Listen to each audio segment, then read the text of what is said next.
everyone, today I'm gonna show you my short presentation about what I choose from the learning styles.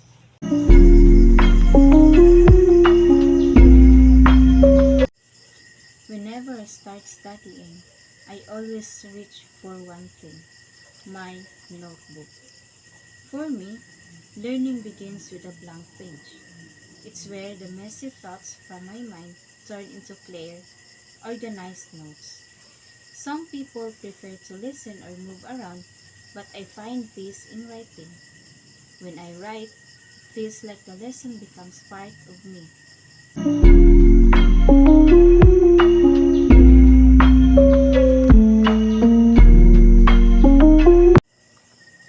I like turning long lessons into short lists, paragraphs into bullet points, and ideas into words that make sense.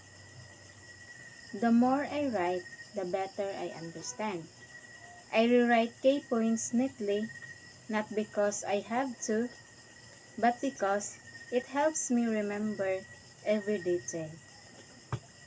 The sound of my pen moving, the look of my handwriting, the colors of my highlights, they all help me focus.